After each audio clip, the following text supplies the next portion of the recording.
The story you are about to hear is true. Only the names have been changed. Primeiro Meias. Olá, bem-vindo ao Primeiro Mês. Esse é um podcast feito por pessoas que convivem com depressão e ansiedade. Nenhum de nós é médico nem especialista.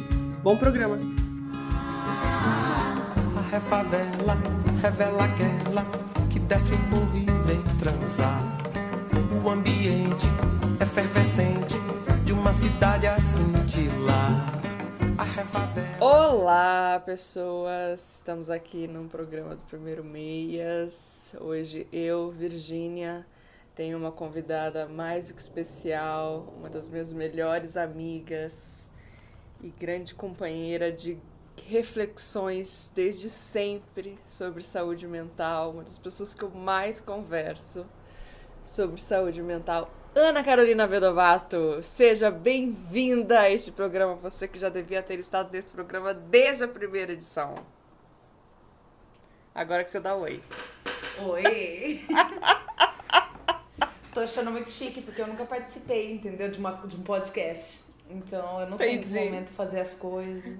Entendi. É só ir falando, é como se a gente tivesse... Amiga, é como se a gente estivesse conversando normal. E você, assim, ó, no Skype, entendeu? Não, eu sei, mas eu quis impor um tom de especialista, entendeu? Então, você cortou meu tom. Tá, agora. desculpa. Inclusive, você já começou a me deixar ansiosa, porque você falou que eu já deveria ter participado há muito tempo. Então, eu achei que houve uma pressão desnecessária. Entendi. E eu já tomei um monte de café hoje. Então, eu acho que talvez deveria ser mais delicada. Tá, entendi. Agora você me deixou ansiosa, demonstrando que eu errei já na apresentação, já no começo. Já não quero mais fazer o programa, entendeu? Já acho que eu não tenho mais que fazer esse programa, que esse programa tem que ser cancelado. Que eu tenho que ser cancelada, que eu não devia estar fazendo mais isso. E esse a gente mostrando na prática o que é ser ansioso. Ai, que coisa mais linda de Deus, que coisa mais maravilhosa que é ter ansiedade, gente. O programa de hoje é sobre isso, sobre ansiedade. Uma coisa importante que eu gostaria de falar é que eu tava pensando, quando a gente falou que a gente tinha que fazer esse programa, infelizmente o César não está aqui hoje para falar junto, porque ele é uma pessoa muito importante para falar sobre ansiedade, mas é que, primeira coisa, existe uma grande e enorme diferença, e Ana me acompanha nesse pensamento. Tô aqui. Porque muita gente sai falando, porque meio que ficou na moda falar, né, agora, eu tenho ansiedade, eu sou ansioso, eu tô ansiosa, não sei o quê. Tipo, a ansiedade é uma coisa normal do ser humano, né? Todo mundo tem momentos de ansiedade, todo mundo, assim, a gente precisa ter ansiedade, né, porque isso faz a gente se manter vivo, né, fazia, né, quando a gente estava lá nas cavernas, etc., fazia a gente sobreviver, e etc., né, ter medo das coisas, blá, blá, blá. Só que existe uma grande diferença entre a ansiedade normal, a ansiedade que faz bem, uma ansiedade saudável, uma ansiedade tipo normal, e uma ansiedade que passa dos limites do saudável e começa a ser prejudicial, uma ansiedade que realmente é uma doença e que é mais dela que a gente vai falar hoje do que a ansiedade que ficou agora meio que senso comum, que eu acho às vezes um pouco prejudicial, inclusive, que as pessoas confundam um pouco. Eu acho essas horrível, duas ansiedades. Desculpa. Elas banalizam, né? Só complementando, já que você puxou o assunto da banalização, porque na verdade, se for pensar só a palavra realmente por si, ansiedade, como você falou, é só isso, né? O problema é quando entra nos transtornos de ansiedade. Só que aquela coisa, banalizou de um ponto que as pessoas agora não... fica difícil quando a gente tem o transtorno ou outras, enfim, doenças que trazem a comorbidade da ansiedade no sentido patológico, né? Prejudicial, totalmente, e não só de defesa do corpo. Que quem tem... primeiro... já é difícil explicar as coisas. Explicar a ansiedade já é uma coisa complexa, às vezes. Porque são muitos sentimentos que deixam a gente porque as coisas não estão ocorrendo da forma material, entendeu? Então, às vezes, a ansiedade gera até um sentimento meio de... quase dependendo de uma... pro outro, às vezes, dependendo, claro, porque tem vários tipos. Tem uma ansiedade, tem, sei lá, um ataque de pânico, enfim. Você tá vivendo uma coisa que não é real. Assim, alguns sentimentos que você tá passando ali... Dependendo, por exemplo, quando é um medo de... a sensação iminente de morte, vamos supor. Um dos tipos, um ataque de pânico. Então, já é difícil explicar. E daí, quando tem pessoas que não... com essa banalização, quando você fala, eu tô tendo uma crise de ansiedade. E daí a pessoa vira pra você e fala, mas eu também tenho crise de ansiedade. E, na verdade, ela não tem exatamente crise de ansiedade. Ela tem o sentimento natural de ansiedade. Então vai ser muito difícil ela entender isso. Primeiro, e daí começa a ficar difícil a ajuda. E daí a gente começa a misturar patologia com sentimentos genuínos e normais. E ao mesmo tempo que tudo começa a ser, que sentimentos normais, então tem tanto do ponto de vista de quem sofre, né, de formas patológicas com ansiedade, né, que acontece a resposta do corpo na ansiedade mais ou menos quando os nossos anticorpos, quando tem uma doença autoimune, eles começam a trabalhar contra a gente. Então a ansiedade passa do ponto e ela começa a trabalhar contra o seu corpo e criando coisas e trazendo sentimentos que não são enfim, que não deveriam estar acontecendo normalmente porque são muito maiores. Enfim, uma das coisas, por exemplo, o pânico. E do ponto de vista da coisa da patologização da sociedade como um todo, qualquer sentimento vira assim, já virar... tudo vira uma doença e daí de repente, tipo, as pessoas, e quando vira uma doença parece que tudo tem que ser tratado já tudo com pra remédio. Tudo tem que de repente tomar um remédio, exato. De repente tá todo mundo tomando um Rivotril pra uma sensação de, digamos assim, nossa, estou nervoso por uma coisa que vai acontecer, que qualquer pessoa ficaria nervosa com uma expectativa de alguma coisa normal. Assim, sei lá, tem uma grande reunião no dia seguinte, sabe? Exatamente. Você tá um pouco, sabe, não conseguir dormir direito. Todo mundo, de vez em quando, vai ter isso. Normal. Inclusive se não tiver, é até estranho. Estranho não tem. Exatamente. Exatamente. Daí, rola tipo uma coisa enfiar remédio, mas não só remédio, mesmo pode ser também no sentido de as coisas também começam a não ser tratadas, elas não precisam de tratamento e criado coisas como às vezes atravessar com remédio, gente que não precisa, porque o remédio é super necessário, só que para quem não precisa ele não é necessário e nem pode ser, porque daí ele vai te desestabilizar, como a própria questão dos você começa a pôr uma coisa num lugar comum e você vai perdendo o significado da palavra e o entendimento dela. E isso, a gente vive numa era que a ansiedade, como a depressão, é muito... virando, né, nesse ponto de doença, ele tá muito mais acerbado. E daí você vai perdendo o significado das coisas, que daí já entra, eu não vou entrar, mas eu vou dar um exemplo. Igual virou uma coisa muito normal as pessoas acharem que elas são bipolares só porque elas têm mudanças de humor, mas daí, gente, mudanças de humor todo mundo tem. Então, esses problemas, daí o que acontece? A pessoa, como ela acha que a ansiedade é aquilo que ela tem, tipo, igual, um frio na barriga porque vai encontrar alguém que tá ficando, um exemplo, ou vai numa entrevista de emprego, que são coisas normais. Daí, quando ela se deparar com pessoas que passam por coisas reais, elas vão saber reagir. Então, enfim, essa mistura aí eu acho que causam muitos... eu acho que é bem problemático, assim. E daí, de repente, você... Isso é prejudicial demais pra quem tem a ansiedade, porque daí o que eu já ouvi falar, assim, pra mim, por exemplo, eu tenho transtorno de ansiedade generalizado. Tipo, o que eu já ouvi falar das pessoas daí tentarem vir falar pra mim, por que você não faz isso ou aquilo, tipo, outras coisas que não sejam medicação para resolver algumas questões de ansiedade que eu tenho, que eu acho algumas coisas super válidas e tal, que ajudam também, mas no meu caso eu preciso de remédios para alguns momentos de crise. E tem gente que não entende. E eu acho que muito é por causa dessa banalização. Porque como elas passam existir. por aquilo, né?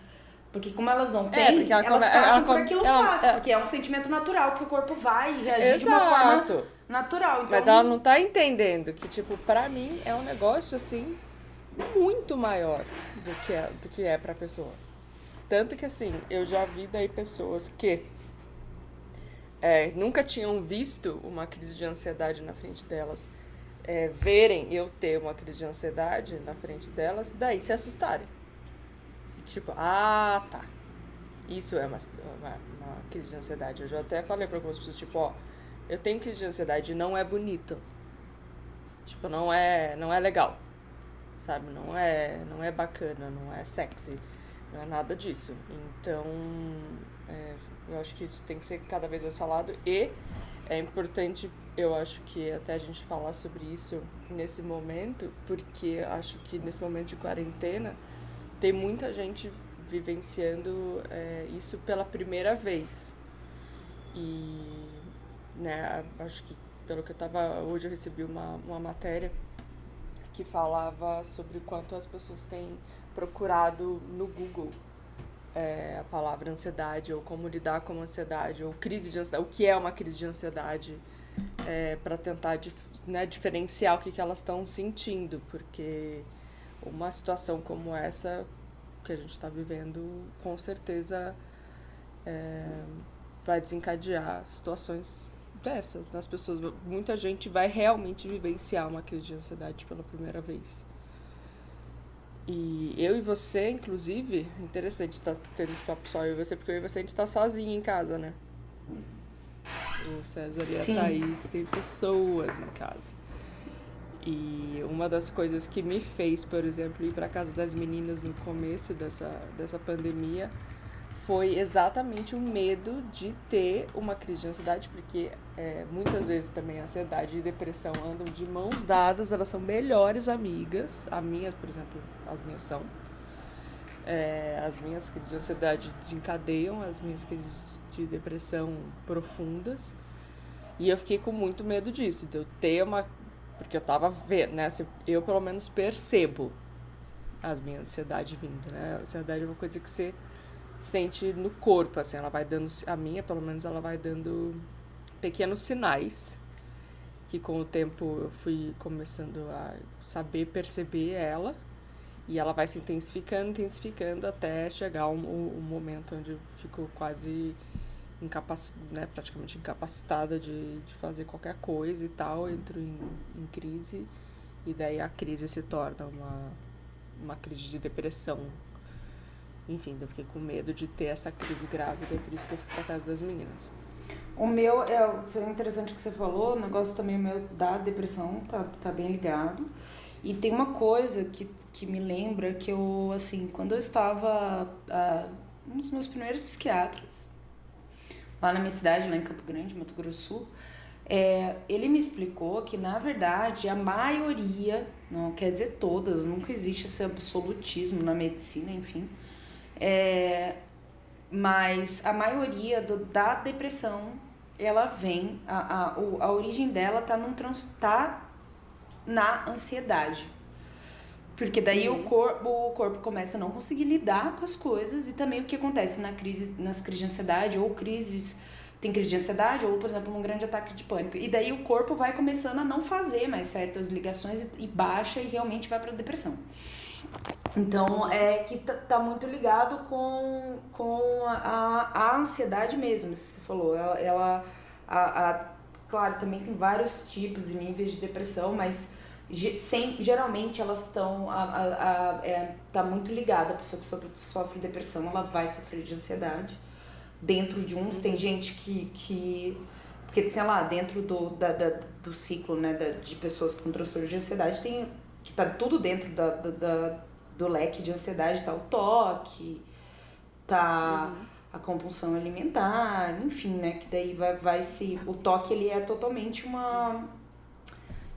o transtorno obsessivo compulsivo, ele é um transtorno de ansiedade, ele tá dentro do leque ali, né? Mas, e daí que vai levar? E daí você tem as crises de ansiedade, elas vão levar às crises depressivas, geralmente também. Eu gostei, você falou porque é verdade, comigo acontece também um processo bem parecido, porque eu vou ter uma crise de ansiedade e vou depois, geralmente, tipo, murchar pra depressão. Pra crise, crise, não pra depressão, pra crise depressiva, né? No caso, daí vem a crise depressiva depois. Que daí entram o total, aquele sentimento nulo, né? Depois vem muito sentimento, que é a ansiedade, vários. No meu caso, sentimentos misturadíssimos, enfim, ao mesmo tempo, rodando, e eu acho que de uma certa forma, daí depois meu corpo baixa e nada mais. Daí as coisas se tornam totalmente sem sentido e geralmente eu caio também pro quadro depressivo. Bom, eu já sei a resposta, porque eu conheço você, mas os nossos ouvintes não sabem. Há quanto tempo que você convive com isso, Ana Carolina? Qual o seu CID? Tem o seu nome, seu CID? Você não se apresentou. É assim que a gente se apresenta aqui no primeiro mês. Nome completo, CPF, CID. Agora estou tirando minha roupa, sensualmente, vou colocar uma música para me apresentar para todos vocês. Isso, agora. E entra a música.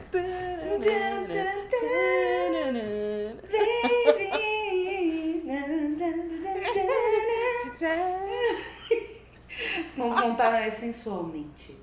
Então, minha primeira crise. Eu quero isso.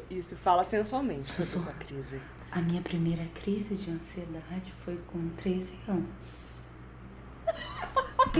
Eu não aguento. Olá. Álvaro, minha primeira crise de ansiedade. Eu ia fazer uma piada pesada agora. Tá. Mas não vou fazer. Em relação ao Álvaro e o pênis dele, na verdade não existe nenhum Álvaro na minha vida, vamos voltar pro assunto. Tá, ok. Volta. Corta o Álvaro. Álvaro, por favor, você pode sair da minha casa? Álvaro, nós estamos de quarentena. Álvaro, por favor, distanciamento social, já te falei, eu vou ligar aqui pro prefeito da cidade. Greca. Depois a Ana Carolina está em Curitiba, mas voltando. 13. Então fale. E daí a meu foi, né, dentro da crise de ansiedade, o meu foi realmente ataque de pânico. Foi bem bizarro, porque 13 anos e o ataque de pânico, que é ele é como se fosse ele é um estilingue, assim, da ansiedade, né? Ele é muito uma ansiedade, um batalhão de ansiedade por um curto período de tempo. Eu tô tentando aqui uma analogia. É uma ansiedade gigantesca em muito pouco tempo. Então, ele é uma pressão total que ele deixa... Tipo, realmente, as sensações, eu trabalhava numa... Eu vou antes, pra não perder. E quando a gente fala curto período de tempo, é tipo questão de minutos mesmo, né? Assim, minutinhos, pode ser 5 minutos, pode ser 15... E tem gente que fica mais. Eu fiquei, na hora foi muito forte, depois foi diminuindo, mas demorou tipo um dia pra passar todos os restos das situações. Mas o pico, né? O pico. Ali é tipo questão de 10 minutos, assim. Exatamente. Mas são 10 minutos de puro horror. De puro horror, não é inexplicável, assim. Exato. É inexplicável, não. Para quem tipo, nunca como teve, que pode assim. no mundo, tipo, eu não estar morrendo. E é engraçado porque como eu tive com 13 anos... Hoje, com 13 anos, a gente não tem tantas questões existenciais, né? A gente não viveu muito na vida. Então, assim, numa situação hoje com 30, se fosse minha primeira vez, eu já entendi o assunto. Eu já ouvi falar disso. Com 13 anos, eu nem tinha ouvido falar. Provavelmente tinha passado na minha cabeça. Mas, assim, na hora que eu comecei a ter o ataque de pânico, eu lembro que eu trabalhava à tarde, eu fazia tipo um estágiozinho que minha mãe é arquiteta, eu fazia um estágio na amiga arquiteta dela. Trabalhava à tarde com AutoCAD. E multifunções, multidoenças psíquicas, é tudo multi aqui. E daí eu tava lá e eu comecei a sentir o quê? Falta de ar. Insuportável, então por isso assim, porque tem nas crises, dependendo, nem toda, quando o ataque de pânico, ele vai dar falta de ar. Uma crise de ansiedade em si, ela às vezes não dá falta de ar, não precisa, necessariamente. Mas o ataque de pânico vai dar, porque é aquela coisa que você também completou, que é muita coisa e muito tempo. Então assim, o corpo acho que nem sabe, mas não sei, deve ser um curto-circuito completo ali. Então foi muita falta de ar, assim, de eu não entender, de eu ficar desesperada, liguei minha mãe chorando. Eu tava sozinha no escritório. E daí era uma coisa assim, não vinha um ar de jeito nenhum. E liguei pra minha mãe desesperada, falei, mãe, tô morrendo, que era essa sensação, o coração desesperadamente acelerado e o formigamento. Mas a falta de ar insuportável, e daí foi todo um esquema. Eu lembro, por causa da minha tia é pneumologista, eu achei que eu tava com algum problema no pulmão, ou um ataque de asma, sei lá, a gente fez raio-x do pulmão, minha tia já desconfiava, né, que era um ataque de pânico. Mas claro que fomos fazer exames, óbvio, entendeu? As coisas básicas, mas eu lembro que eu fiz um monte de exame, desesperada e tal, não sei o quê. Foi muito período curto de tempo, e eu passei assim, eu tive o pico, e eu passei ainda, acho que uns 2 dias, ou com pequenas faltas de ar. Não era não sei, plural aí foi meio confuso, mas acho que deu pra entender. E daí eu lembro que eu passei, tanto que eu fui no outro dia, quando eu fui fazer o exame, eu ainda tava com esse sentimento, parecia que o meu pulmão não estava conseguindo absorver todo o ar que eu precisava responder. Que eu precisava respirar, parecia que o meu corpo não conseguia, assim, é isso que eu lembro. Então, assim, essa foi realmente a minha primeira vez do ataque de pânico. Eu não lembro exatamente, na época eu não lembro, no dia não tava acontecendo nada demais. Isso foi meio bizarro, porque assim, não tinha nada acontecendo no dia. Nada, veio do nada, tudo muito do nada, assim, então foi bem aterrorizante. E você teve outras vezes depois? Ataque de pânico? Outras vezes? Ataque de pânico? Tive. Desse jeito forte eu voltei a ter com 17. 18 e pouco, quando eu morava em Floripa, só que daí o meu desencadeou outra coisa. Desencadeou, nessa época, quando voltou. Claro que depois desses 13, eu não tenho nenhuma lembrança, assim, de ter tido de novo. Eu lembro nessa época, mas assim, claro que todos os quadros de ansiedade estavam ali, mas não o ataque de pânico em si. Mas com 18 eu desenvolvi a síndrome do pânico. Que daí é a constância, é o tempo inteiro. Eu não saía de casa sozinha, porque eu sofri 3 acidentes de carro num ano. Nenhum que eu me machucasse bastante, mas foram 2 dentro da cidade, em Floripa. Mas teve um que foi até bem meio sinistro, que o carro bateu numa árvore, subiu, assim. E depois um na estrada com a minha mãe. E eu desenvolvi essa síndrome do pânico.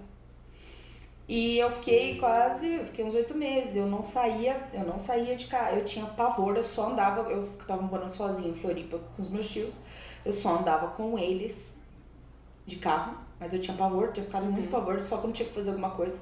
Eu não saí, quando eu me mudei pra São Paulo, com 18, que eu ainda tava, né, daí eu fui morar com minha mãe em São Paulo, e eu não saía de casa sozinha, de jeito nenhum, assim, eu sempre tava acompanhada, tava dentro de casa. E assim, nem pensar, eu demorei, fui muito aos poucos, indo aos poucos, como no metrô com minha mãe, porque a sensação que a gente ia bater um carro.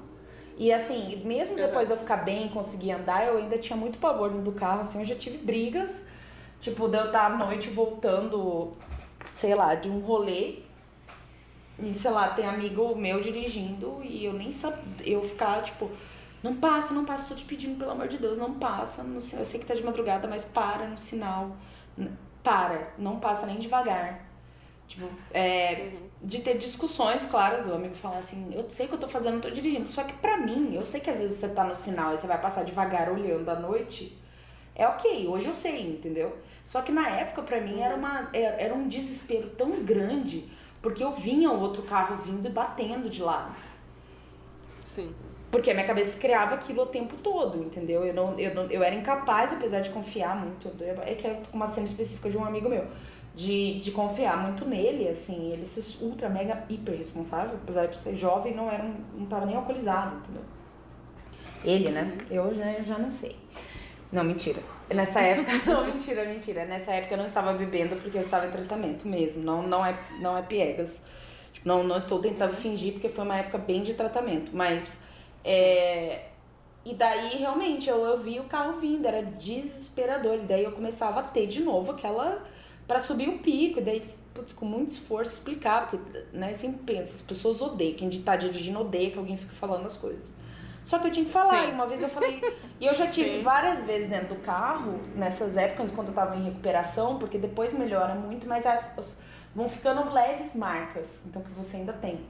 E de eu falar e virar e falar assim, pelo amor de Deus, se você não agir desse jeito, uma forma que eu me sinta segura, você me avisa. Se você não for fazer isso, for me enganar que for fazer, eu vou descer do carro, vou pedir um táxi. Ou qualquer outra coisa. Sim. Porque eu não consigo ficar dentro desse carro se for assim. Eu sei que tá seguro.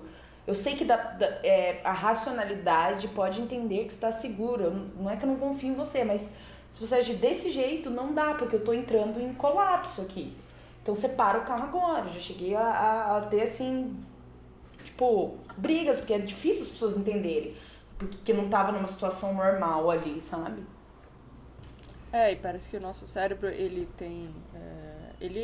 lógico, a ansiedade, ela tá ligada ali, enfim, de um jeito com traumas nossos, provavelmente de infância, às vezes coisas que a gente nem lembra e que a gente passou, coisas que a gente lembra, coisas que a gente não lembra, e que vão ficando pequenas marquinhas, né, dentro ali do nosso cérebro, que daí tem alguns triggers, né, esses gatilhozinhos que a gente vai tendo, e que a gente realmente não tem controle, que daí quando eles acendem parece que você fica meio fora realmente de controle do que você está sentindo, assim. É engraçado que eu lembro que eu tinha acho que uns 12 anos também. Eu lembro assim que a primeira vez que foi essa época também, foi a primeira vez que eu contemplei o suicídio, foi tipo com 12 também. E eu lembro de uma vez, nessa época não chegou a ser um ataque de pânico, mas não sei o que foi exatamente, mas bem na época do Natal, e eu sempre tive uma época, eu sempre gostei de Natal, e daí era a época de Natal, e eu lembro perfeitamente que, tipo, sei lá, um pouco antes do Natal, eu tive uma coisa, sei lá, durante uns 4 dias, que eu fiquei apavorada e eu não conseguia sair de casa. Assim, não que eu, nossa, com 12 anos saísse super de casa. Mas eu lembro, assim, de tipo, sei lá, não conseguia... Se a minha mãe quisesse sair comigo, eu ficava, não quero, não quero. Fiquei apavorada, eu não conseguia sair de casa. Tava apavorada, com medo de que ia acontecer alguma coisa. Mas era uma sensação constante, assim, em tempo integral, de alguma coisa acontecer. Não foi, tipo, um episódio específico. E hoje em dia, eu não me recordo de ter tido exatamente as minhas crises, por exemplo, eu nunca acho que eu vou morrer, por exemplo. Mas eu sempre acho que alguma coisa ruim vai acontecer, ou que alguma coisa ruim já está acontecendo, o que sempre acontece, eu vou me desesperando como se assim, como se eu... como se me dá umas crises como se um véu tivesse... É como se eu estivesse o tempo inteiro vivendo numa alienação completa e durante a crise de ansiedade eu estivesse tendo uma grande clareza e estivesse vendo a realidade. Como se você tivesse acabado de tomar a pílula vermelha de Matrix. Exatamente, se Neo. estivesse vendo a realidade, exatamente, daí a realidade me apavora. Na minha cabeça é isso, entendeu? No momento que eu estou tendo a crise de ansiedade, tanto assim, que é impossível falar comigo racionalmente nesse momento, porque eu entro numa espiral de pessimismo, assim, total e completa. Eu fico assim numa... E daí começa a falta de ar, etc, não sei o que. E eu tenho tiques nervosos, assim, começo a ter várias coisas, assim, no corpo, assim, até... Enfim, eu, por exemplo, também sou de ficar me cutucando. Tem várias coisas de ansiedade, assim, que são horríveis. Que acompanham, né? Além das crises em si, ainda tem isso para acompanhar o pacote, né? Eu venho com um kit ótimo, gente. Assim, olha, acompanha. Acompanha comigo, assim, ó, vem de presente, de brinde. Uma coisa super bacana. Mas você... Inclusive, o meu cachorro tem ansiedade. Eu acho que eu passei ansiedade pra Lois. Inclusive. Juro. É sério. Não ria. Eu acho que eu passei ansiedade pra Lois. Talvez possa ter Não, mas é sério. É possível, velho. Mas isso que você falou do você se cutucar, que é que não deixa de ser uma automutilação, né? Porque você machuca a sua pele. Sim, é uma automutilação. O skin que tá dentro da comorbidade, não é? É um tipo de automutilação, porque é uma coisa que você tá sentindo que é tão forte que você precisa tirar de dentro de você. Eu, quando era adolescente, me cortava, por exemplo. Então, hoje em dia eu não faço mais isso, mas é isso, eu fico me cutucando. Por exemplo, é muito claro pra mim quando eu tô às vezes quando eu tô fazendo reunião, quando eu tô, tipo, conversando com pessoas, tipo, eu começo a me cutucar, assim, começo a ficar, tipo... Às vezes é essa mordidinha no dedo, tipo, sei lá, morder dentro da boca...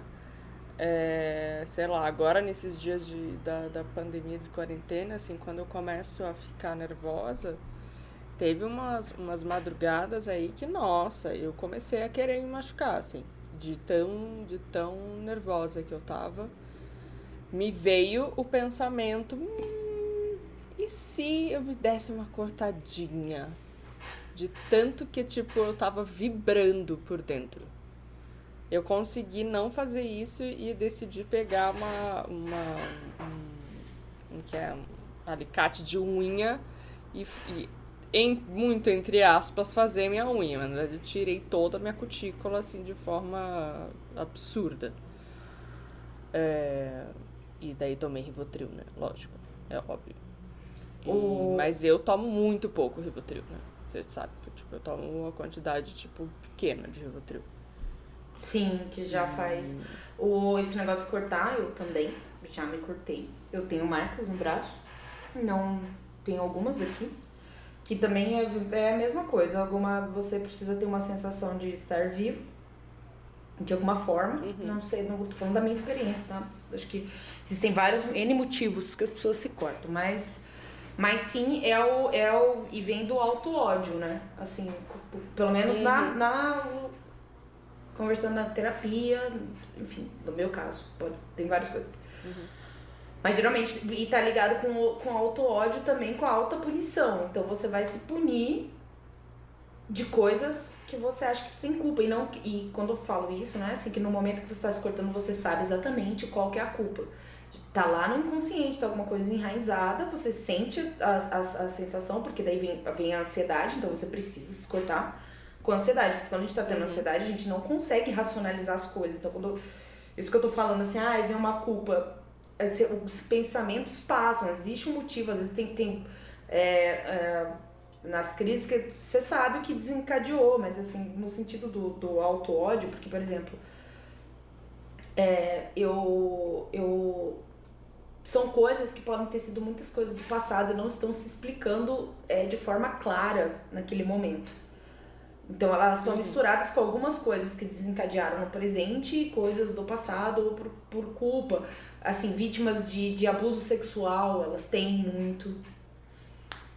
Essa coisa do se cortar e da mutilação, que tá também ligada à ansiedade. E como você falou, eu esqueci o nome quando esse negócio o que acontece com você. O skin picking? O skin picking, Ele é uma mutilação, como você falou, e daí tem as outras, que é realmente você pegar um negócio que fica mais claro pra pessoa, que alguém pegar um gilete e se cortar. Né? Uma coisa que eu sinto muito é assim, parece que é querer tirar tipo, eu preciso sentir alguma outra dor.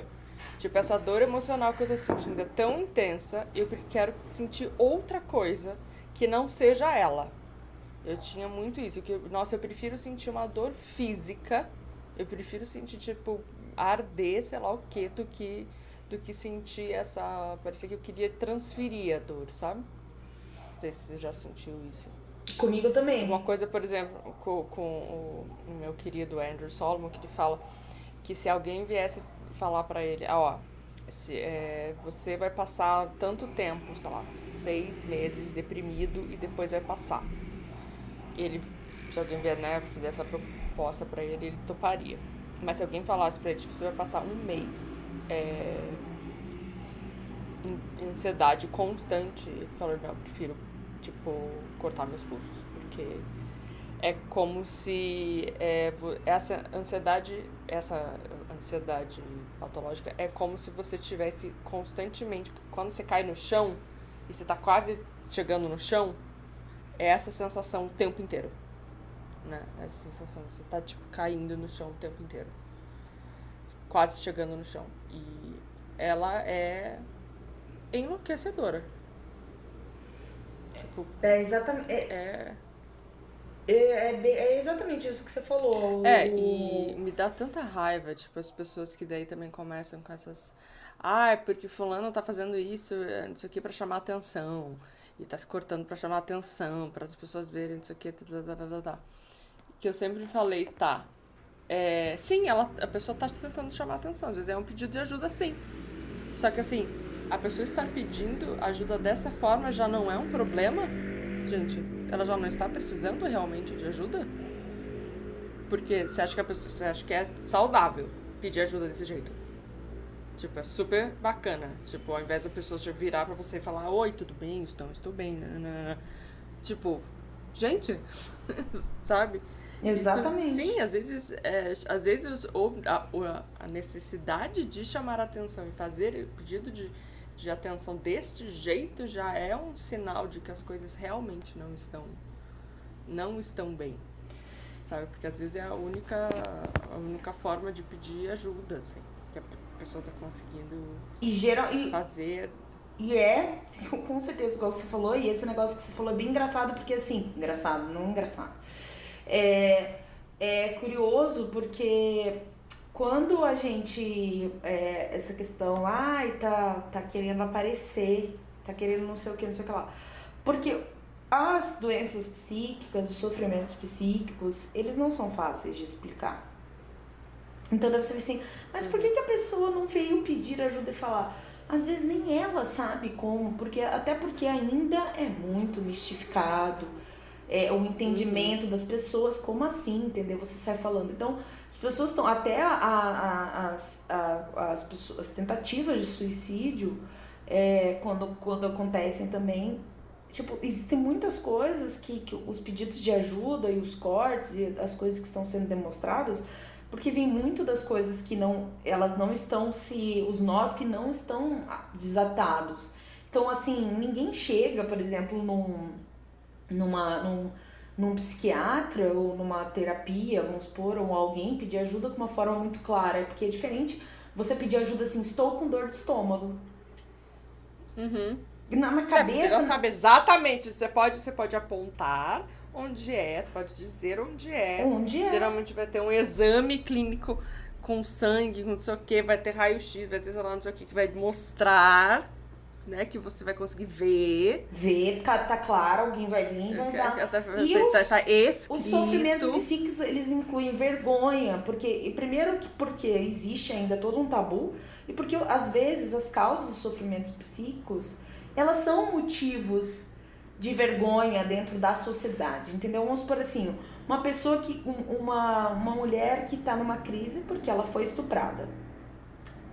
Vamos supor pelo namorado. É muito tabu se eu falar pra alguém, eu estou querendo, vamos supor, eu tô me cortando, por que você tá, ou por que você tá mal, ou por que você tentou se matar, ou por que você tá tentando isso, ou fazendo aquilo, ou aquilo, ou aquilo. É muito difícil chegar, olha só, eu tô com uma vontade de me matar porque eu fui estuprada.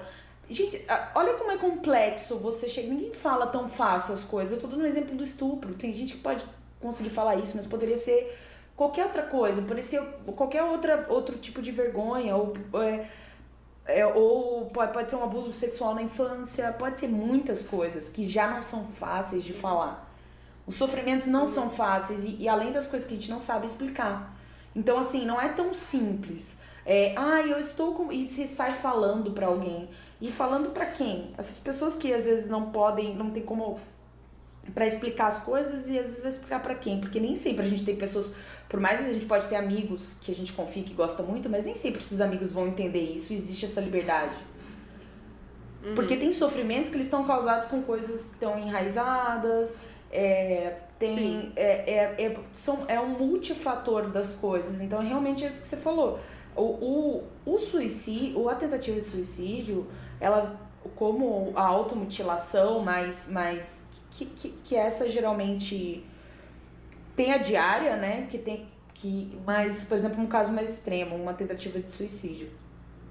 Claro que tá embutido um pedido de ajuda, gente. E eu não sei qual que é o problema disso, porque... E daí entra a questão do entendimento das doenças psíquicas, como ainda é muito um tabu. E assim, não vai ser o meio... Porque, e daí entra lá o começo, lá como a gente começou a falar. Uma pessoa que ela tem tem gente que vai falar assim, gente, isso é muito comum. Se você entrar numa notícia de suicídio e ver comentários, é de chorar. Nossa, é horrível. É horrível. É de chorar. De chorar. É de chorar, como porque daí, ou mesmo a vítima de estupro, etc. Mas vamos falar do suicídio. Os sentimentos normais virando patologia. Porque você pega o seguinte, uma pessoa que vê uma pessoa tendo a tentativa de suicídio.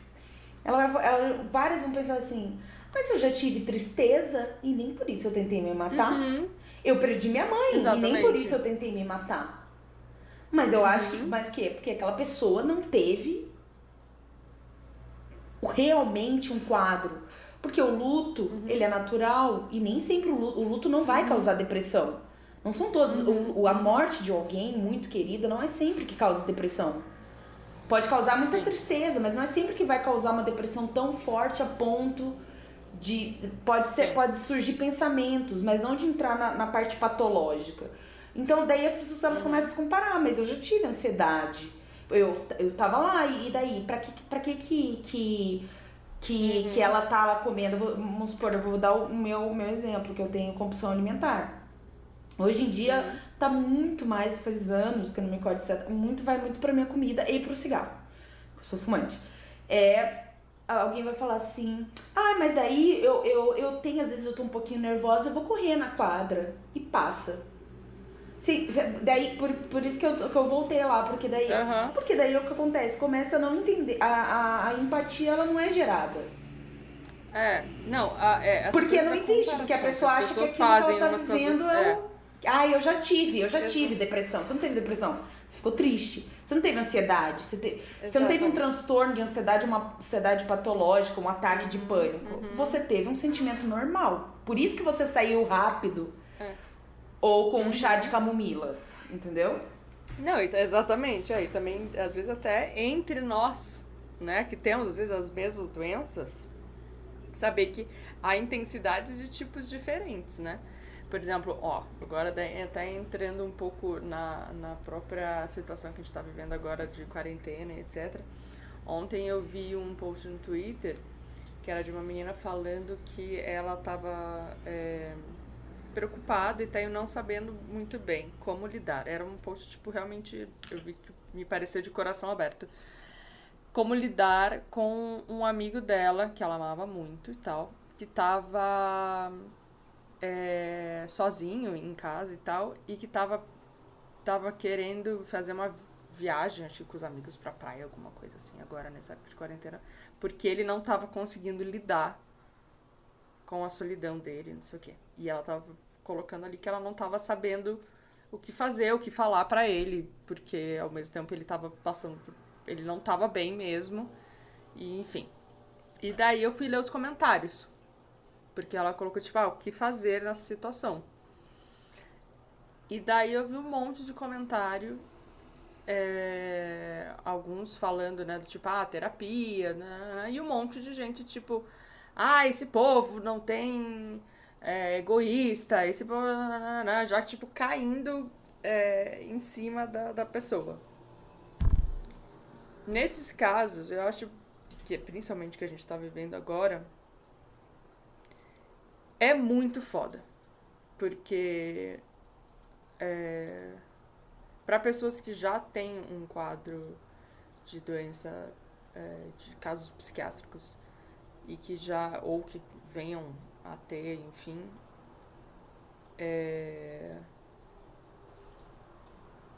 eu fiquei tentando me colocar um pouco no lugar dessa pessoa, sabe? Desse amigo que essa menina tava falando. E o como, tipo, de vez em quando a gente realmente não vai saber lidar, às vezes, com as coisas, sabe? Do tipo, por causa dessas coisas que a gente vai estar sentindo, assim. E às vezes a gente não vai lidar da melhor forma. Não sei se eu tô sabendo explicar direito o que eu tô querendo dizer, assim. Por exemplo, que eu acho que a gente tem que ir com muita calma, sabe? Eu vi nos comentários muita gente falando simplesmente, ele só tinha que ficar quieto em casa, olhando pro teto. Gente, não é assim. Não é simples assim, sabe? A coisa não é tão simples. Pra você pode estar sendo fácil. Só fazer comida e receitas em casa, e fazer exercício, e dormir, e, enfim, ver série. Mas tem pra muita gente, não tá sendo assim. Pra muita gente tá sendo uma bosta. Pra muita gente tá sendo só crise de ansiedade atrás de crise de ansiedade. Pra muita gente tá sendo, tipo, difícil não se matar. Pra muita gente, sabe? Sei lá, a quantidade de psicólogos, ainda bem que começaram a atender online e atender de graça. Por causa da situação atual. A quantidade de psiquiatras também que, né, começou a ter pedido a mais de remédio, porque é uma situação onde a morte e a incerteza tá rondando a gente o tempo inteiro. Então, sim, essas situações vão fazer muita gente tomar algumas atitudes que vão ser mais egoístas, por questões de sobrevivência. A gente tem que ver bem como a gente fala com essas pessoas. Eu acho que não é simples. Tipo, porque é lógico que a gente pode ficar com raiva, a gente pode... mas sempre eu acho que é legal a gente sempre ir pelo lado da empatia. Sempre. Porque a gente nunca sabe o que a pessoa tá passando, sabe? Por exemplo, isso eu e você, a gente sabe como é estar sozinho em casa. E que não é fácil estar sozinha nesse momento. A gente tá sendo guerreiras. Parabéns para nós duas que temos probleminhas e estamos conseguindo ficar sozinhas em casa sem prejudicar ninguém. Assim, estamos bem num processo, porque eu acho que isso que você falou foi legal, no caso desse post que você viu, é bem o que você falou, a questão da empatia. Eu só vou fazer um comentário. Tem gente que tá tendo crise, muita gente, mas eu acho que tem que ir por esse caminho. Mas tem gente que só tá sendo filha da puta mesmo, entendeu? Que simplesmente não sabe conviver, não consegue lidar com isso de uma forma natural e simplesmente quer sair metendo louco, entendeu? Quer sair tem combinando. gente fazendo festinha clandestina, tem gente Porque tem gente não consegue, respeitando. sabe? Só que a gente tem que separar. E a gente exatamente, a gente volta pro começo do negócio. Tem gente que não consegue mesmo, porque tem uma questão psiquiátrica, e tem gente que daí finge que não consegue. Exatamente. E daí tem que ter uns equilíbrios. É a banalização do não conseguir. Não, então aí tem gente que tá como desculpa, né? Porque assim, a maioria das pessoas que eu tô vendo, mas eu tô vendo muita gente numa questão enfim, do engana pra falar que foi por isso que foi correr com 3 amigos no parque, entendeu? E daí, mas vamos voltar pra coisa séria, que eu acho que você falou um negócio da empatia. Sim, porque nessa situação, inclusive, a partir do que eu falei aqui, às vezes pode ser interpretado como aconteceu nesse post, todas as pessoas vão ser egoístas, e não é assim, gente, né? Como você falou. E daí, aí que entra, nesse momento, a gente olhar pro nosso amigo, ou alguém que tá tendo assim, ou às vezes, né, uma atitude, e primeiro pro lado de ajuda. E não enfiar você é louco? Que egoísmo é esse do caralho? Porque se a pessoa tá tendo uma crise, ela só vai ficar pior, gente. Porque a partir da culpa, a ansiedade só vai piorar. E daí ela vai se sentir uma pessoa horrível. E daí a possibilidade de fazer uma merda vai ser pior ainda. Não uma merda, tipo, combinar uma festa com 30 pessoas. Não é essa merda. Eu tô falando uma merda de tentar alguma coisa. Exatamente. Ou nem é uma tentativa, mas de repente, poxa, virar, sei lá, um monte de bebida que não deveria. Às vezes poder ter um coma, quem tá sozinho em casa, alcoólico, e não saber. Que não foi exatamente uma tentativa de suicídio, mas entendeu? Nos desesperos das coisas. Que é o que você falou, o ponto da conversa. E sempre procurar, assim, ainda mais se uma pessoa que já não faz um acompanhamento terapêutico, quando a gente não sabe lidar com essas pessoas, porque assim, apesar de eu fazer tratamento há anos e não sei o que, como você mesmo disse, cada pessoa tem as coisas únicas. Por isso que só texto, é um texto, pode ser um texto foda sobre alguma coisa terapeuta, mas aquilo não vai, tipo, mudar a vida da pessoa, porque existem as particularidades que vão sendo traçadas, que é o que o terapeuta faz, o psiquiatra faz. Então, assim, se puder, sempre também não começar a dar um monte de ideia e sair metendo louco nos conselhos, porque a gente tem, natural no ser humano, a gente ficar vindo com soluções para a vida dos outros. E que isso, eu acho que tem que, às vezes, botar a mão na consciência, no sentido, às vezes, a gente tem que calar e ouvir. E quando a gente não souber uma resposta e a gente não tiver certeza, procurar dar um caminho para uma pessoa, no caso, um encaminhamento profissional. Realmente, um monte de gente não tem dinheiro, tá todo mundo fudido, entendeu? Porque várias pessoas não estão vindo dinheiro e assim... Mas vamos aí, igual você falou, tem gente fazendo atendimentos de graça, ou às vezes, por exemplo, por exemplo, no meu caso, vamos supor que eu tenho uma amiga que tá passando por uma coisa muito foda, também tá tendo uma crise, igual você deu o exemplo. Eu faço terapia, eu faço inclusive 2 vezes por semana. Hoje eu tive. Não tem dinheiro, não tenho um contato agora. Cara, eu vou ali, falo com a minha terapeuta, terapeuta, tem uma pessoa que tá assim, sensado, o que você me recomenda, o que você tem, porque às vezes também a gente ouviu, tem os números aí, CVV, não sei o que lá, o que você recomenda fazer, me dá uma ajuda, eu tô com medo de fazer. Então, às vezes, também buscar a solução, também não achar que a gente tem que resolver aquilo pra pessoa e daí botar as coisas profissionais no meio, porque como você falou, é um momento já muito complexo, um momento da morte iminente, da anormalidade total. Então a gente tem que ter muito mais trato, porque essa pessoa, ela está isolada, ou às vezes não está isolada em casa sozinha como nós estamos, mas às vezes está passando uma barra porque mora com familiares que causam ansiedade nela. Então imagina ficar uma pessoa que já... E daí vai estar 24 horas convivendo com pessoas que causam já o problema. Com pessoas que causam ansiedade, exatamente. Que causam um mal-estar enorme, gigante, que é abusador, tal, porque às vezes não é só abuso psicológico, etc. Então assim... e às vezes só ser amigo também, né? Às vezes só dar amor, tipo, tentar estar presente, mesmo que distante, de diversas... Sei lá, gente. Ah, tem alternativas pra aí. te Manda um iFood pra casa da sua mãe. Manda um presente, um livro, se puder. Exatamente. Faz um agrado. Não sei, mas é muito... Eu sei lá, esses dias eu mandei, acho que não sei se foi pra você, acho que uma amiga minha que tava fazendo uma faxina, daí mandei um vídeo cantando na faxina. Ela falou, ai, que pouco você mandou esse vídeo, porque fez a risada. Sabe? Eu recebi o seu falando em espanhol com a Lois, né? Exato. Então a gente vai fazendo essas coisinhas, porque... Agora pra gente ir caminhando para o fim, mas eu vou fazer uma pergunta que talvez não seja bem um fim, seja um meio pro fim.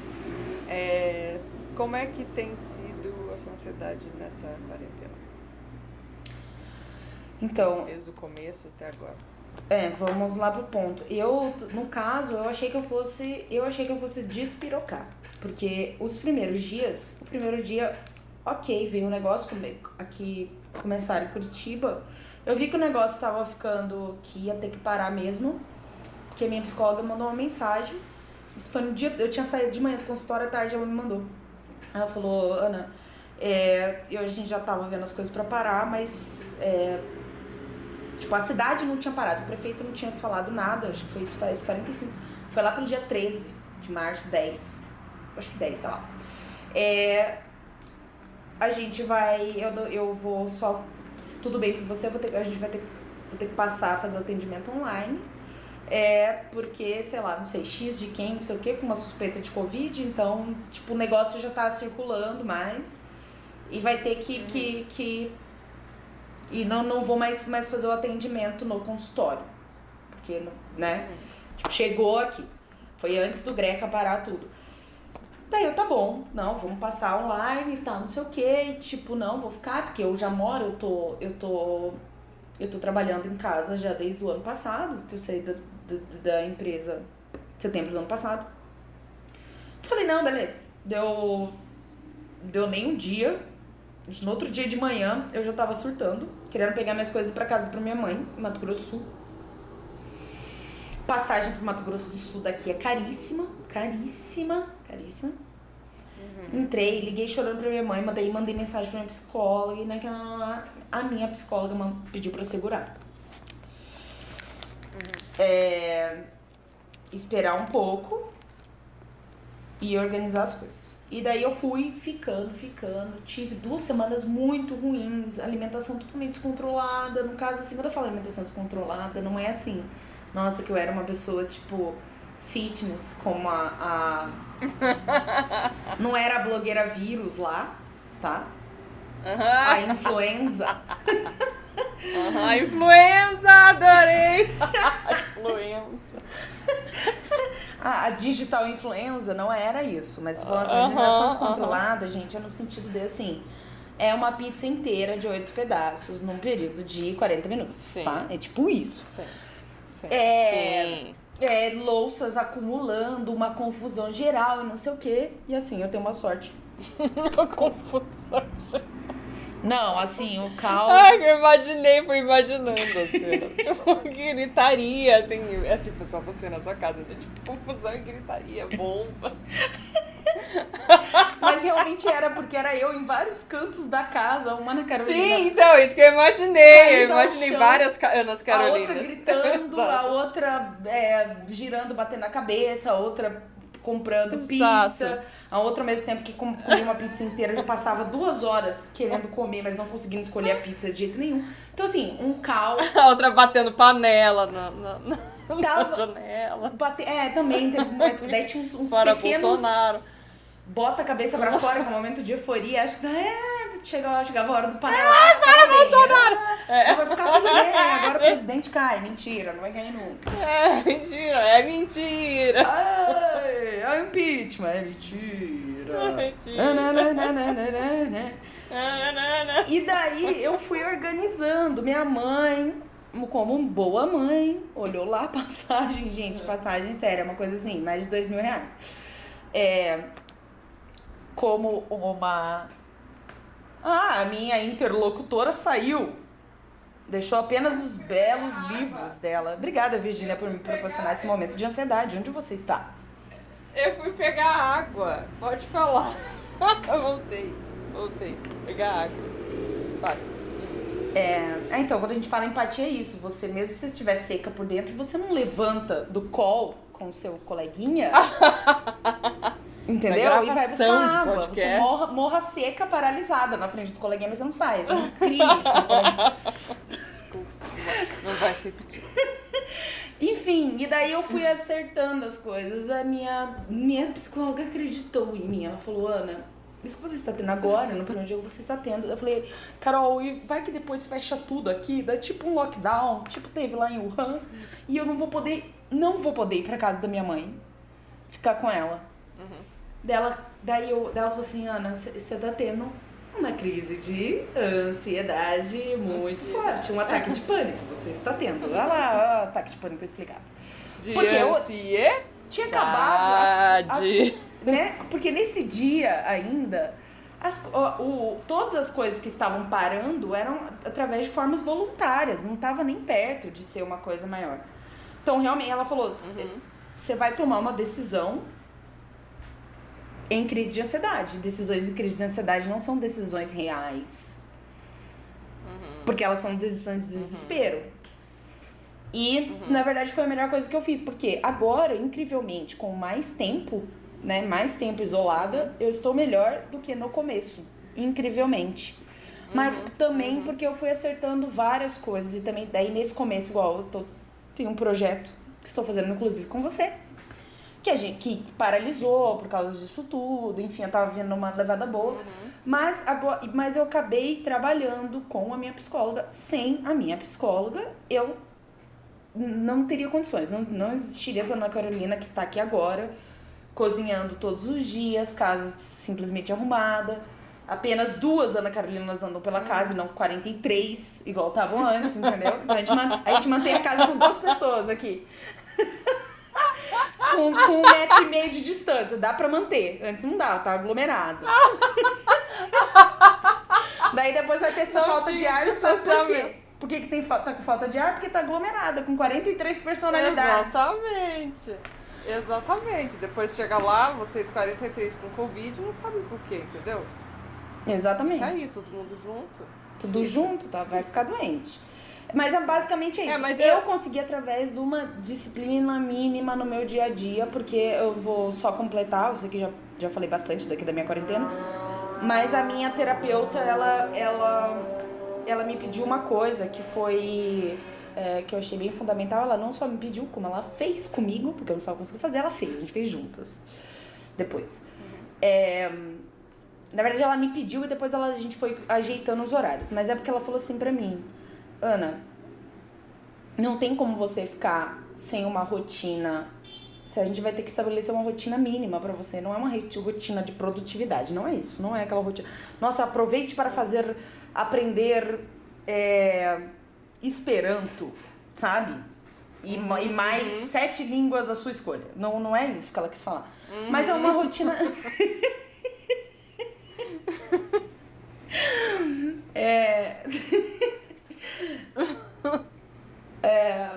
E aproveite para... Enfim. Era uma coisa do seguinte... Ela me falou o seguinte... porque se estabelecer uma rotina mínima pro seu dia a dia... Pra você não ter uma dissociação da realidade também com você mesma. A sua rotina mínima, as suas coisas, o estabelecer, porque eu já tinha um problema com a minha rotina, só vai te fazer adoecer mais. Então não tem como você ficar aí, você vai ficar aí longe. Ou mesmo se você estivesse perto com alguém, você vai ter que cuidar de algumas coisas, porque senão não vai ter jeito, você vai surtar. Então, eu fiz com ela me pediu, daí numa ela fez, na outra eu cheguei, ela faça um monte a sua rotina, como que você acha que tem que ser. E, porque essa questão da rotina, ela te deixa com algumas funções que te deixa menos, principalmente pra quem tá sozinho, porque quem tá com alguém tem um pouco, pelo menos, outra pessoa ali, pessoas que você gosta, tá, gente? Sempre lembrando, pessoas que você gosta. Te ajuda a ter uma rotina junto. E sozinho não, e sem rotina, o que acontece? Já nesse momento que a gente tá vivendo, você fica total, o sentimento de pertencimento é pior, porque você já é isolado, vivendo isolado, sem ninguém. E daí, ainda sem compromisso nenhum, nem com você, daí a vida, o que começa a acontecer? Vem o sentimento de sem sentido. O sem sentido leva o quê? A depressão. Sim. Então, e isso foi bem legal. E a gente foi ajustando, eu não fiz a rotina na segunda e, tipo, na terça eu já tava seguindo. Não, agora que chegamos a 80%. E olha que ela fez, que a gente fez isso faz quase 3 semanas. Mais ou menos 3 semanas. Agora, então, é aos poucos, é tipo, nossa, crise de, sabe, aos poucos. É assim, eu ir tentando, às vezes, ontem eu tive uma crise de ansiedade muito forte, inclusive nós fomos fazer um cine juntas. E eu estava chorando copiosamente, tendo crise de depressão com sentimento de vazio existencial, no caso, sem sentido, e pensamentos levemente suicidas. Não de estar com vontade de realmente fazer as coisas. São pensamentos que passam. Antes que alguém fique apavorado ouvindo. Então, e daí a proximidade, assim, porque algumas pessoas têm que estar próximas. Daí eu recebo sua mensagem e a gente tinha um compromisso. Que era que a gente tá vendo uma série juntas. Então a gente tinha esse compromisso com você. E, na verdade, esse compromisso não existe, tá? Se for pensar. Só que daí entra naquilo que a minha terapeuta falou. Uma coisa. E no final foi bem pra mim, porque daí eu vi os cachorros, o gato, ou os cachorros, os 10 cachorros que você tem na casa, 10 personalidades da Lois. As 10 personalidades. Os 10 Rottweilers, o canil, que eu tenho aqui no meu apartamento de 30 metros quadrados. E daí que me levou, e é um pequeno compromisso, e ajeitando essas rotinas, entendeu? Então, eu assim, eu já emendei numa dica, né, gente? Mas, e daí entra no ponto do primeiro mês, e o dia que a rotina não deu certo, eu tô mantendo a fazer uma coisa, que o meu básico do dia é a louça e um banho. Eu e você, a gente se ajuda bastante, né? Tipo, quando eu tô mal, você me ajuda e vice-versa. A gente vai se dando uns incentivos, tipo, faça isso, então. Faça aquilo, não sei o quê. Tipo, nesses últimos dias agora, você tem me ajudado bastante, do tipo, me incentivando, tipo, Virginia, faça só esse negócio aqui, tá? Depois, se quiser ir lá no 19º andar de se jogar, se joga. Tá tudo bem, pelo menos fez isso. Daí eu aceito, e é lógico que eu não vou lá no 19º andar me jogar, entendeu? Porque eu acabei indo lavar roupa e daí não faz sentido. Daí, de alguma forma, sua ansiedade foi pra algum lugar, né? Exatamente. E eu acho que essa situação toda da pandemia também, sinto que o tempo foi passando e eu fui melhorando. E acho que daí fica bem claro como é que a ansiedade funciona, né? Porque a ansiedade é futuro em demasiado, né? É muito pensar em futuro. E no começo da pandemia, que era quando as coisas estavam fechando, que era quando tudo estava mudando, era do tipo assim, a gente estava passando, eu estava bem no limiar entre o que a gente estava vivendo desde sempre e a mudança do tipo, as sessões vão passar a ser online, ou as coisas vão fechar, não sei o que vai acontecer. Quando a gente estava nesse momento onde as coisas estavam mudando, eu acho que era o momento mais apavorante mesmo, porque daí ali estava a incerteza maior do futuro. Porque pra quem agora tem ansiedade, fudeu. É o que você falou, é incerteza. Exatamente. Agora que essa situação já se tornou o novo normal, daí agora tá tipo, beleza, vamos voltar a lidar com as ansiedades do dia a dia. Daí voltam as ansiedades. A minha também foi isso. Você falou um ponto agora, como a gente já tá indo pro final, mas eu vou deixar você falar, porque eu lembrei de uma coisa agora. Não, mas é que é isso, porque eu concordo com você aqui. A ansiedade... Que é isso, no começo foi melhorando, assim. Não, mas esse que você explicou perfeitamente, esse negócio realmente dá incerteza. É porque eu não soube explicar com essa palavra, eu só queria... Muito obrigada por essa palavra. Que daí me lembrou de outra coisa. Eu sou uma pessoa extremamente controladora. O que acontece com uma pessoa controladora? Quando a gente... O futuro, a questão do futuro, você não controla, você faz coisas que vão te levar a isso, mas não existe, tipo, porque muita coisa, as variáveis são muitas, né, você consegue algumas coisas. E, tipo, essa necessidade de o tempo todo ter a resposta pras coisas, uma resposta exata e um controle do que vai acontecer, porque isso, e calcular. Eu tô sempre calculando probabilidades, sempre, todas na minha cabeça, todas. Pra mim, tomar uma decisão é muito difícil. Eu já liguei pra minha mãe, tive uma crise de ansiedade no mercado uma vez. Eu tava escolhendo batata. Eu nunca esqueci dessa crise. Eu morava longe da minha mãe, né? Porque faz muitos anos que a gente mora longe. Eu sempre morando sozinha, assim. E eu liguei pra minha mãe, porque eu não conseguia sair da frente do negócio de batata. As pessoas querendo chegar pra pegar batata. E eu mal fazia assim pro lado. E você outra ali vez. como uma batata. E a batata, eu não sabia qual Bacana. batata é boa, esta mais molinha ou a machucadinha, e eu não conseguia. E não conseguia, eu comecei a ter a crise e paralisada ali, peguei ali minha mãe, eu não consigo escolher a batata. Então, só porque a gente falou às vezes algumas coisas, mas só por uma coisa assim de ansiedade muito forte, assim, é no sentido de, imagina, gente, eu só escolhi uma batata, sabe? E aquilo me causou tanto pânico, porque eu comecei a calcular as variáveis da batata de uma forma e de tantas coisas que meu cérebro pifou ali. E veio o negócio que eu tive, né, me tremendo, pegar o celular e completamente sozinha. Então a sensação do controle, e eu acho que que já foi muito falado, não tem, gente. Nós não somos médicos, nós não somos pesquisadores, nós não somos chefes de Estado. Então, a gente tomar iniciativas contra o coronavírus, a gente não vai. A gente só pode fazer as nossas coisas individuais e outras coisas que a gente pode fazer, que é ajudar a conversar com o amigo, quem puder fazer doação, quem puder, sei lá, tem um monte de gente, outros tipos de voluntariado, que é no caso das nossas ajudas, mas a gente não tem um controle sobre isso. Não, Não olhe tem como, lá, é um né? vírus, E cara. olhe lá. A gente mal e mal tem controle sobre a nossa própria vida, sobre nós mesmos. Tipo, tem uns vídeos lá do School of Life que eu gosto, que ele fala que antigamente as pessoas tinham muito menos ansiedade também, porque elas acreditavam num negócio que a gente não acredita mais, que era a coisa da fortuna, do tipo que era a sorte. Que elas acreditavam muito mais a questão da sorte ou não fortuna. sorte, tipo... Que era muito mais a pessoa da pessoa ter tido sorte ou não, da pessoa ser afortunada ou não. E se ela não é Tipo afortunada, assim, não vai ser. E tá bom, né? Exatamente. Então a pessoa simplesmente aceitava que ela era uma pessoa sem sorte.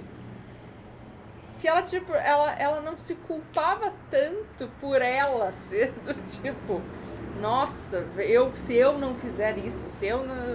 Então ela se desprendia um pouco, assim. Então a ansiedade, ela jogava mais na mão de Deus, sabe? Era mais good vibes. Enfim, Pega na mão vamos de terminar. Deus. Esse assunto é horrível ficar falando muito dele, porque assim, toda hora que você fala que você terminar, eu lembrei de outra coisa, entendeu? Exatamente. Não, daí Senão a gente vai então, ficar verdade. pra sempre aqui. E daí eu começo a lembrar de outras coisas que eu queria ter falado. Mas enfim. Últimos pensamentos. Eu queria... O meu último recado da noite, que é... Thaís, o que de tão importante você foi fazer que não pôde estar aqui? Pois é. Você quer me matar? Quem que é tão importante? Você acha que é a sua filha é mais importante do que tá aqui, participando aqui agora? Exatamente. Parente? Entendeu? O que é que tá Sabe, acontecendo? tá com a filha toda hora. Que problema é esse? Não, a Thaís. Pagar a conta Thaís tá é mais rebelde. importante? Não, é difícil. É difícil quando você vê um amigo. As prioridades, ó. Exato, quando você vê que você já não é mais prioridade na vida da pessoa. Que você já não é mais nada na vida da pessoa. Começa. Enfim. Muito obrigada pela sua participação, Ana Carolina Vedovato, maravilhosa montadora, minha amiga pessoal. Tá? Maravilhosa. Sigam ela nos todas as redes sociais possíveis. Vários momentos. E é isso. Sigam minhas dicas, eu vou alinhar muito os chakras de vocês, tá, pessoal? Eu sou uma alinhadora de chakras maravilhosa. Mandou um inbox. Meninas, estou solteira.